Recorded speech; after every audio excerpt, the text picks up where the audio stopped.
살면서 많은 시험을 봅니다. 제가 운전면허 시험을 20살 때 이제 봤어요. 학교를 다니면서 여름 때 이제 시험을 쳤던 걸로 기억하고 있는데, 그때 이제 필기 시험을 보면 컴퓨터 시험이 있었고 종이 시험이 있었어요. 이 종이 시험지를 이제 나눠주는 거. 근데 그게 더 빠르다고 해가지고 이제 종이 시험지를 응시를 했죠. 빨리 볼 수 있다는 마음에 종이 시험지를 응시하고 들어갔는데, 저는 솔직히 운전면허 시험 따위는 그냥 안 보고도 풀 수 있을 거라고 생각을 했어요. 뭐 그냥 빨간불에 빨간불 멈추고, 그리고 우회전할 때 우회전하고, 뭐 엄마랑 애가 이렇게 걸어다니는 거 보면 거기서 30km 가고, 이런 것만 이게 그냥 뭐 대충 보면 되지 않을까라고 생각하고 이제 들어갔죠. 이제 들어가서 이제 시험을 보는데, 몇 문제를 풀다 보니까 이 종이 시험지에 이 펜 같은 걸로 이렇게 체크가 아니라 이제 뭐라 그럴까 꾹꾹 눌러가지고 자국이 남아져 있는 그런 자국들을 이제 보게 된 거예요. 그런데 제가 OMR 카드에 체킹한 답하고 얼추 이제 맞아 떨어지는 거죠. 아싸 하면서 이제 그 답들을 괜찮네 하면 같이 이제 체크를 같이 하기 시작했어요. 사람들은 대부분 똑같이 이제 생각하는구나 하면서 정답이겠거니 쫙쫙쫙쫙쫙 했어요. 근데 떨어졌어요. 혹시 필기시험이 몇 점인지 아세요? 60점인데 떨어졌더라고요. 여러분들은 이런 목사한테 지금 말씀을 전해 듣고 계십니다. 시험 얘기를 했는데요. 살면서 이 시험만 넘어가면 이제 다 해소가 되겠구나라고 생각들을 하고 삽니다. 그렇지만 그 시험은 아무것도 아니더라고요. 내 앞에 일이 인생의 가장 큰 일이라고 생각할 수 있겠지만 더 큰 문제는 나날이 많아지는 것을 살면서 느끼게 됩니다. 20대는요, 많은 일들을 하게 됩니다. 여기 계신 분들이 거의 20대가 주이기 때문에 좀 이런 얘기를 하면은 수능부터 시작해서 학업도 다 해야 되죠. 대학원도 가야 되죠. 취직도 해야 되죠. 언젠가는 연애도 해야 되고 결혼도 해야 되고, 그렇죠. 결혼하면 결혼뿐만 아니라 또 아이가 생기면 또 아이도 낳아서 이렇게 키워야 됩니다. 그게 모든 10년 안에 다 들어가게 되어 있어. 얼마나 정신이 없겠습니까? 어떤 책을 보니까 아프니까 청춘이다. 왜 맨날 아파야 되는지 모르겠지만 그게 문제가 아니라 저 이런 얘기도 들었어요. 40대가 되면 이렇게 얘기한대요. 아프지도 마라 40대요. 너가 아프면은 네 처자식은 누가 먹여 살리냐라고 하면서 40대는 아프지도 말라. 너의 인생은 고단의 길이니까 계속 그렇게 가야 된다라고 이렇게 이야기하는 거죠. 매일 이런 전쟁과 같은 삶을 살고 있습니다. 이런 상황에 신앙인들은 갈등하게 되어 있어요. 이대로 좋은 것인가? 우리 2020년도도 곧 끝나겠지 했지만 끝나지 않고 계속 가고 있습니다. 교회도 지금 아주 공허합니다. 광야의 외침소리라고 세례 요한만 하는 게 아니라 저도 광야에서 외치는 소리같이 지금 하고 있어요. 택시기사 중에요. 운전을 잘하셔서 택시기사를 하시는 분들이 있는 반면에 말하고 싶어가지고 택시기사를 하시는 분들이 간혹 있습니다. 교회 다니냐 막 물어요. 제가 택시를 타면. 또 이런 거 카라 하고 다니면요. 택시 아저씨들이 이렇게 물어요. 처음에 신부? 목사? 그러면 어떤 분들이 저한테 이렇게 얘기합니다. 교회 다니는 사람들은 기도하던데 하나님이 기도 다 들어주시니? 다 들어주세요? 라고 묻습니다. 그럼 저는 뭐 그렇게 이야기하죠. 아저씨나 빨간 신호등인데 교차로에서 신호등 빨간색인데 그냥 가십니까?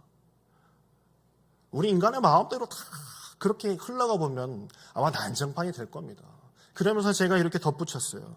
하나님을 믿는 것은 소원 성취를 하려고 믿는 것이 아니라 때로는 내 계획이 무너질지라도 하나님의 선하심을 믿기 때문에 그 국률하심과 그 영과 그 나를 구원하심을 믿기 때문에 내가 신앙을 가지는 것이 내가 뭔가 이루어지고 병이 낫고 그런 것 때문에 내가 신앙생활을 하는 것이 결코 아닙니다. 라고 이렇게 이야기했어요. 지금 이렇게 말하고도 조금 오글거리긴 하지만 그때는 상당히 진정성 있게 아주 이렇게 얘기했죠. 신앙인들이 그 선하심을 바라보며 살아간다는 것. 그 단계까지가 얼마나 힘들겠습니까? 어떠한 어려움이 계속 물밀듯이 오더라도 나는 하나님을 굳게 믿고 있어 라면서 내가 그 믿음 지켜나간다는 것은요 쉬운 것이 아닙니다. 그런데 지속되는 시련 속에서 무너짐 없는 신학의 단계 유지한다는 것, 얼마나 어렵겠습니까? 처음에는 주님만 믿으면 뭐든지 잘 될 거라고 생각했지만 한 고비, 두 고비, 세 고비, 네 고비를 맞으면서 믿음이라는 것이 쉽지 않은 일이구나라는 것을 신앙인들은 깨닫게 되는 것입니다.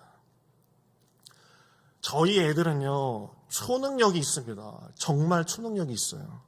지난번 제주도를 갔다 왔을 때요, 올해 초죠. 올해 초에 제주도를 갔다 왔을 때 퍼시픽랜드를 가면서 이 기념품 가게가 항상 있잖아요. 그 아이들은 거기를 지나치지 못하고 기념품들을 하나씩 골랐어요.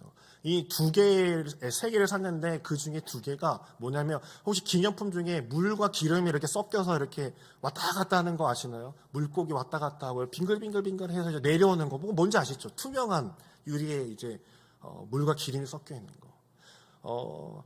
한참의 시간이 흘렀어요. 저희는 이제 이거를 너희들이 장난치다가 떨어뜨리면 깨진다고 했는데 어느 날 갑자기 그 거실에서 창 하는 소리가 나더니 그 기념품이 와장창 깨진 거예요. 아주 산산조각이 난 거예요. 그래서 제가 둘째한테 그랬어요. 너가 그랬어? 라고 묻자 저희 둘째가 나 안 그랬어. 저 아무것도 안 했어요. 라고 하는 거예요. 그래서 제가 셋째 로이미한테 그랬어요. 너가 그랬어? 그러니까 자기는 손도 하나도 안 됐대요. 손 1도 안 됐대요. 초능력자들이요. 손도 안 됐는데 그냥 막 다 깨져. 자기들은 결코 안 했대요. 그리고 나서 제가 30분 동안 막 닦고 있었어요. 그거 막 기름이어가지고 닦이지도 않아요. 알코올 뿌려가면서 막 몇 번 닦고 있는데 첫째가 와서 그래. 왜 이렇게 미끄럽지? 라고 하는 소리를 딱 듣자마자 얘네들을 진짜 어떻게 하면 좋지? 아브라함이 그냥 이삭을 제단에 올리는 이유가 있구나. 막 이런 생각이 막 들더라고요. 최근에는요, 더 하나를 깼어요. 나머지 하나, 더 비싼 걸 하나 깼어. 이번에도 초능력자들이 있어. 난 손도 안 댔대. 아주 초능력자들이에요. 이런 애들을 어떻게 할까요? 이 어린아이들을 내가 키우면서 이런 애들이 나중에 학교를 가고 사회생활을 할 때 어떻게 살아갈까? 라는 생각을 다들 한 번씩 하게 되죠. 예수님께서요, 오늘 요한복음 14장 1절에서 3절까지 하신 말씀은요, 이런 애들, 이런 제자들을 두고 주님이 나는 천국에 이제 하늘로 올라가야 되는데 마음이 편치 않으시면서 하신 말씀이 바로 요한복음 14장 1절에서 3절까지 말씀입니다. 1절에서 2절을 보면요, 너희는 마음에 근심하지 말라. 하나님을 믿으니 또 나를 믿으라. 내 아버지 집에 거할 것이 많도다. 그렇지 않으면 너에게 일렀으리라. 내가 너희를 위하여 거처를 예비하러 가노니. 아멘. 너희들은 믿기지 않겠지만 나는 곧 이제 갈 거야. 나는 몇 시간 뒤면은 곧 이제 갈 건데 너희들은 어떻게 할래? 제자들은 지금 누가 더 큰지 재고 있는 수준이었습니다. 왜 예수님께서 십자가에 달리시기 몇 시간 전에 이런 말씀을 하셨을까요? 근심하지 마라. 근심이 가득한 제자들의 그 눈빛을 봤기 때문에 그런 말씀을 주님께서는 하신 것이에요. 아마 제자들에게도 이런 근심이 있지 않았을까요? 내 집 버리고, 내 배 버리고, 내 금을 다 버리고, 처자식들 다 집에다 두고 본인은 정작 하늘로 올라간다는 거예요. 이른바 먹튀를 한다는 거죠. 나는 이렇게 끌어다 놓고 본인은 주님이야 천국 가면은 좋겠지만 우리는 너무나 두려운 거 아닙니까? 그 동공이 막 흔들리고 있는 건 제자들이. 근심하지 말라고요? 주님 곧 가신다면서요. 내가 어찌 근심하지 않을 수 있겠습니까? 그리고 십자가에 달리신다고요? 그 십자가 형벌은요, 1급 범죄인들이 받는 형벌입니다. 1급 죄인들이 받는 거예요. 세상 사람들이 예수님 따라다닌 거 다 알고 있는데 내가 어디 가서 취직합니까? 내가 어디 가서 무슨 밥벌이를 하겠습니까? 그런데 또 예수님께서 말씀하십니다. 근심하지 말래요. 이 땅의 집은 무너질 테니까 내가 무너지지 않는 집을 예비하러 내가 갔다 올 테니 너희들은 근심하지 말고 나를 기다리라라고 주님께서 말씀하시는 거예요. 너희가 내 자리, 내 예수라는 꼬리표를 달고 있을 텐데 그렇게 산다고 걱정하지 마라.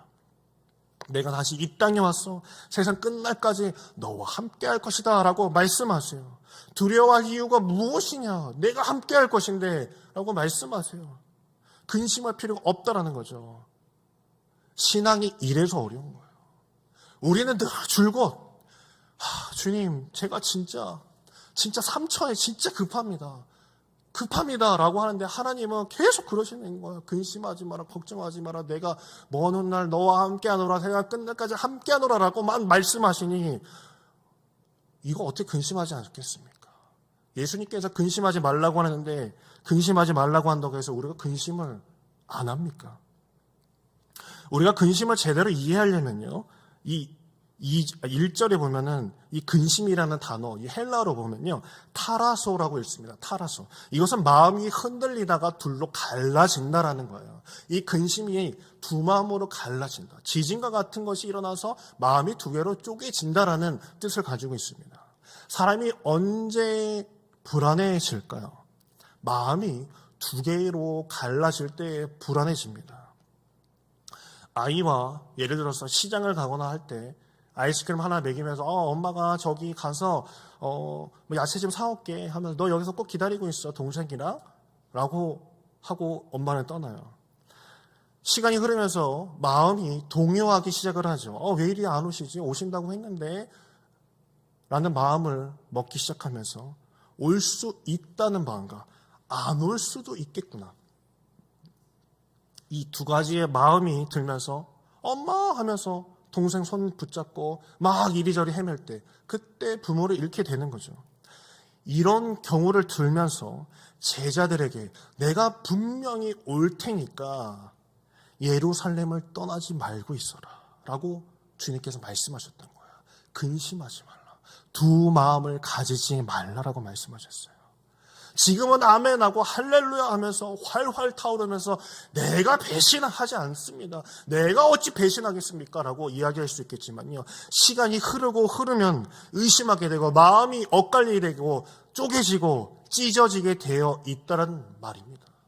바로 예수님은 어떻게 제자들이 움직일지 알고 계셨어요. 그 마음이 어떻게 흘러갈지를 알고 계셨던 것입니다. 저는 여러분의 마음이 한 마음일지 두 마음일지 세 마음일지 네 마음일지 제가 몰라요. 그러나 오늘 이 시간 내 마음이 몇 개인지 한번 생각해 보세요. 내가 오직 주님만을 바라보고 있는지. 성경에서도 사람이 죄를 지을 때 한 마음이 두 마음으로 쪼개지면서 많은 죄가 양산이 됩니다. 아브라함도 이삭을 주신다고 천사가 이야기를 해 주었을 때 자신의 아내의 그 나이, 연수를 딱 보니 불가능해 보일 거라고 생각했어요. 한 마음에서 두 마음으로 쪼개지면서 이스마엘이 태어나게 됩니다. 이스마엘은 이슬람의 조상 아닙니까? 아주 이슬람 때문에 많은 것이 복잡해졌어요. 모세도 마찬가지예요. 모세가 시내산에 올라갔을 때 백성들이 한 마음에서 두 마음으로 갈라지면서 금송아지를 만들게 됩니다. 시간이 늘어나고 또 하나의 마음이 생기면서 죄를 만들어 낸다라는 것이에요. 예수님께서 몇 시간 전에 너네 근심하지 말라, 두 마음을 먹지 말라라고 말씀하셨습니다. 그런데 제자들은 두 마음을 가지기 시작을 했어요. 누가복음 22장 54절을 보면 이렇게 말씀합니다. 누가복음 22장 54절입니다. 예수를 잡아 끌고 대제사장의 집으로 들어갈 때 베드로가 멀찍이 따라가니라. 베드로가 배신을 하고 멀찍이 주님을 바라보는 장면이었어요. 우리가 신앙생활을 하는 자세, 멀찍이 주님을 두고 있을 때가 있습니다. 함께 잡혀갈까 봐, 시간이 너무 많이 빼앗길까 봐, 내가 지쳐 있었어. 교회 다닌다고 놀림받고 비난을 당할까 봐, 아니면 내가 너무 착해질까 봐, 예수님이 어디 계신지도 모르니 자기가 멀찍이 있는지도 몰랐어. 간신히 주일 예배만 멀찍이 드려주는 예수님의 제자가 아닌 무리 중에 한 명으로 적정 거리를 두면서 신앙생활을 하는 우리들과 똑같은 거예요. 내가 두 마음이 들기 시작하면서 일어나는 일들입니다. 솔직히 지금 유튜브에 들어오셔서 예배드리시는 분들은요, 이런 얘기 들을 필요는 없어요. 정작 신앙은 좋으신 분들이, 그렇죠? 그런 것 같아요. 제가 이거 다 보고 있거든요. 핸드폰에서 실시간 채팅 누가 들어오시면 다 보고 있어요. 네. 환영합니다. 축복합니다. 야고보서 1장 6절에서 8절을 보면요, 이렇게 말씀하고 있습니다. 오직 믿음으로 구하고 조금도 의심하지 말라. 의심하는 자는 마치 바람에 밀려 요동하는 바다 물결 같으니 이런 사람은 무엇이든지 죽기 얻기를 생각하지 말라. 두 마음을 품어 모든 일에 정함이 없는 자로다 라고 말하고 있습니다. 두 마음을 품어 모든 일에 정함이 없는 자로다. 이제 신학교를 다니다 보면요, 학부가 있고 이제 신대원이라는 것이 있어요. 이제 석사하는 것이 있죠. 대학원 말하는 거예요. 근데 대학원 다니다 보면은 이제 학부 출신이 아니라 이제 타 학교에서 이제 오시는 분들이 있어요. 그러면 정말 이해가 가지 않는 형들이 들어옵니다. 의사도 저는 봤고요. 미국에서 의사 하시는 분, 그 다음에 미국에서 회계사를 하시다가 한국에 들어오신 분이 계세요. 양섭이 형이라고. 또 한 분은 서울 법대를 다니다가 이쪽으로 넘어온 형이 하나 있었어요. 갑자기 은혜를 받고 자기 목사하겠다고 해서 법대를 그만두고 이제 들어온 거예요. 어머님이 참 미쳤다고 하필이면 왜 목사냐라고 하면서 막 그런 얘기를 하더라고요. 아들이 이제 목사가 된다고 하니까 어머니도 그냥 이렇게 겉모양으로 이제 예수를 믿고 있었다고 합니다. 이제 가정 예배를 드리는데 기도를 하면서 자신의 어머니가 이렇게 기도를 하셨다. 한숨 푹 쉬면서 주여, 주여, 주여 하면서 좋은 얘기 하나 안 하고 기도 내내 그런 얘기를 하더래요. 한숨을 푹 쉬면서. 그래서 자신이 어머니께 이렇게 얘기했대요. 엄마, 염려할 수 있는데 왜 기도를 합니까? 염려하기로 작정했으면 그 염려만 하고 기도하기로 했으면 기도를 하세요. 왜 염려하고 있는데 왜 기도를 하고 있냐라고 그렇게 얘기를 했대요. 예수 믿는 사람들이요, 기도하기로 작정했는데 염려하는 사람 참 많습니다. 교회 와서 이래서 안 된다, 저래서 안 된다 하는 사람들이 왜 이렇게 많은지 모르겠어요.